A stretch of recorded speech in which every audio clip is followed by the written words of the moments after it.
Reprise de débat, the honourable member for Calgary-Midnapore. Thank you very much, Mr. Speaker. Ça me fait toujours un plaisir d'être. I'm always pleased to be the spokesperson for the people of Calgary-Midnapore. I'd like to ask for UC to split my time with the member for Sherwood Park, Fort Saskatchewan, please. Order. Is it agreed?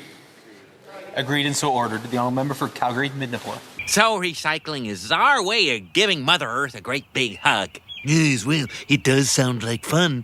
Thank you very much. Merci beaucoup, Monsieur le Président. Mr. Speaker, I was very proud to just speak this week at the Future of Energy Global Summit.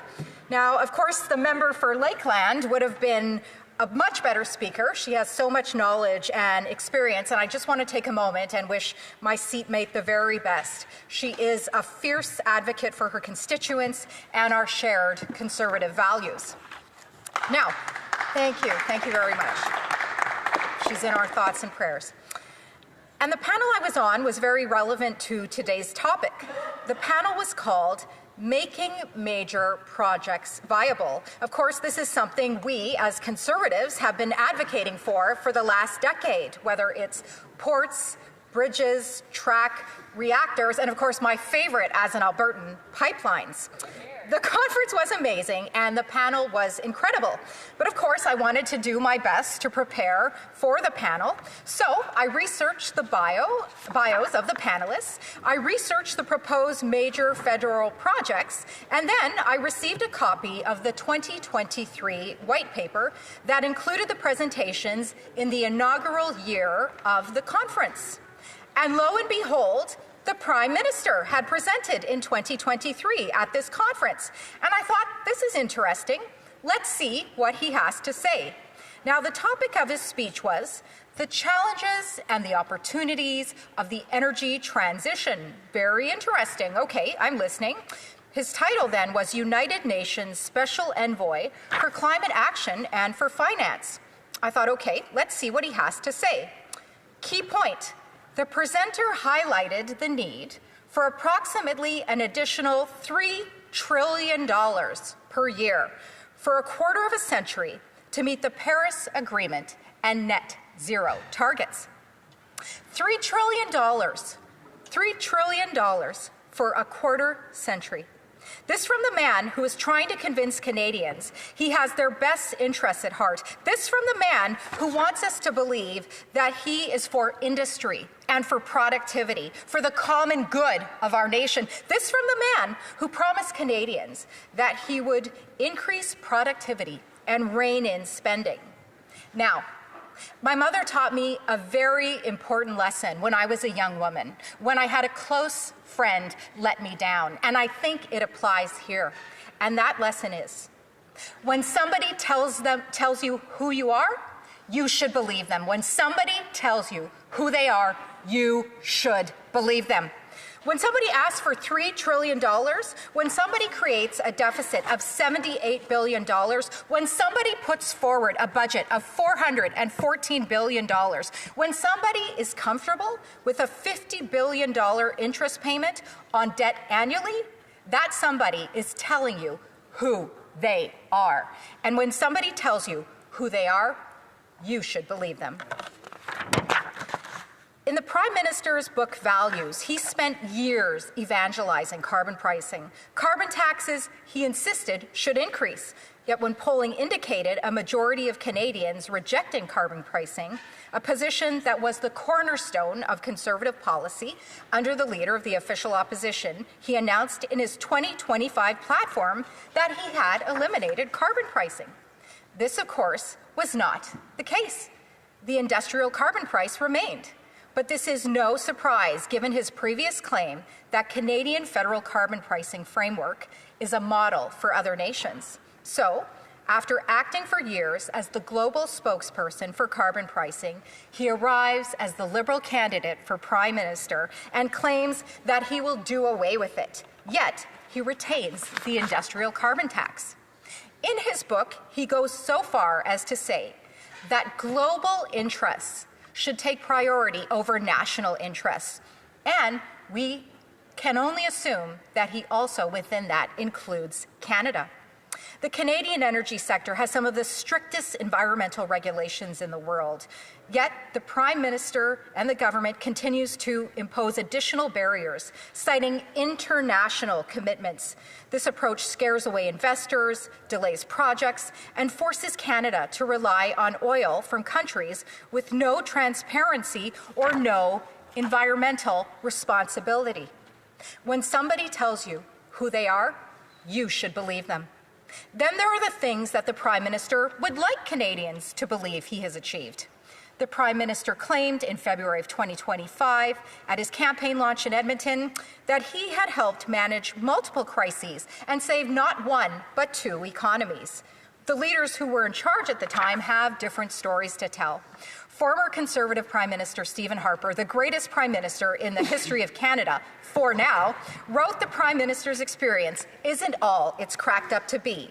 He said, his experience is not the day-to-day management of Canada's economy during the global financial crisis. He went on, I have listened with increasing belief to the Prime Minister's attempt to take credit for things he had little or nothing to do with. In addition, he has been doing this at the expense of the late Jim Flaherty, rest in peace, among the greatest finance ministers in Canada's history, who sadly is not here to defend his record. But Harper goes on, let me be very clear. The hard calls during the 2006-2009 global financial crisis were made by Jim. Prime Minister Stephen Harper went on to say that his record as an advisor to Prime Minister Justin Trudeau and the Liberals was so bad. Likewise, former Prime Minister of England, Liz Truss, said the Prime Minister did a terrible job as the Bank of England's governor. She counts the Prime Minister as a regular among those who caused the British pound to drop to its lowest ever rate against the US dollar, citing them as those who believe in big government and high taxation. According to his record, he printed too much money, something we have seen in Canada under the Liberal government, lost control of regulation, provided over a steep decline of London, and most seriously politicized the bank. In the years since the Prime Minister left, it is written that his successors have been struggling to clear up the mess that the Prime Minister left. This misrepresentation even exists within his own party. He claimed in the English language Liberal leaders debate that it was my privilege to work with Prime Minister Paul Martin when he balanced the books and kept the books balanced.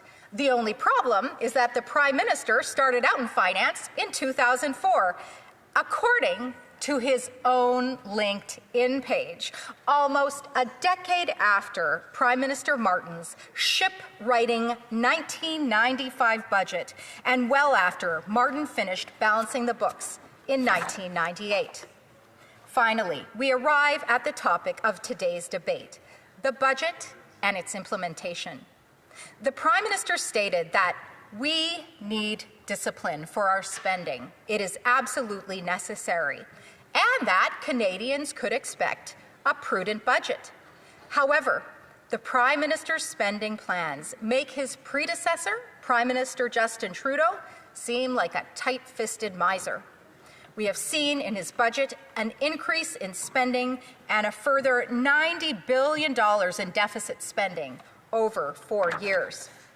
Of course, that's only if the government meets its targets, which they have not done in years. They have consistently had much higher deficits than even their own projections call for. These are very prudent numbers, the Prime Minister has said.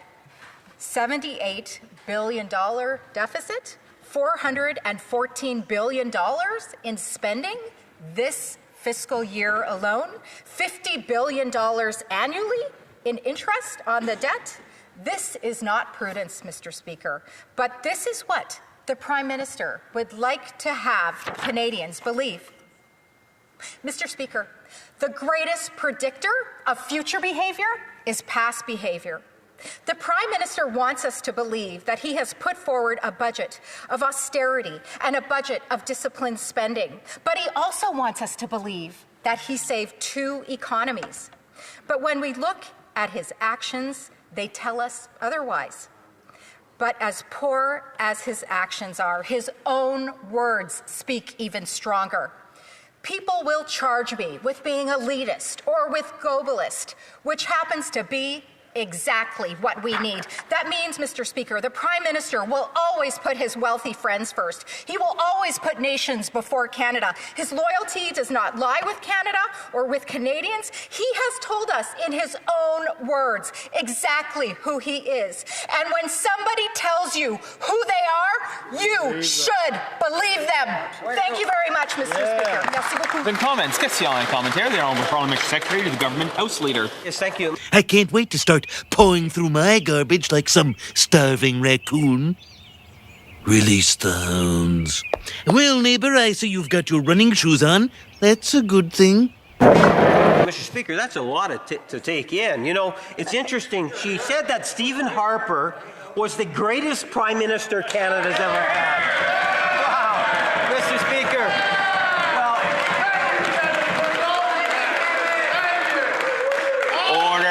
Order. The member can resume. From the top, Mr. Speaker.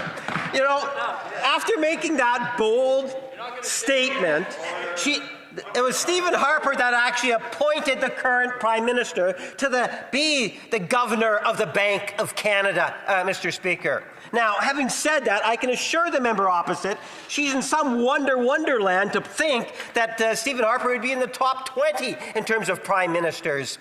Let me amplify that by saying that this Prime Minister has done more in terms of building Canada strong in 8 months than Stephen Harper did in 10 years. Can the member give us any indication in terms of something grand that Stephen Harper actually built in 10 years?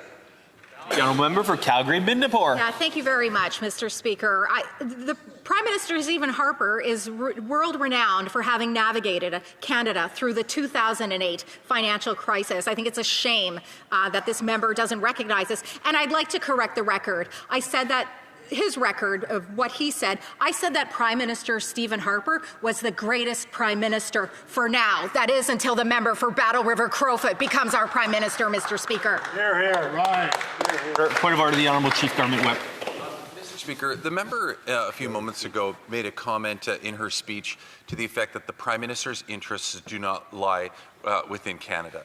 And I think that it is extremely, I would like my point of order to be heard. Thank you, Mr. Speaker. I think it is impugning motive. When we currently have members that are asking ours to apologize because they ask a question that implies whether or not their interests lie in Canada or Russia, which is currently going on, we're asked to apologize for that.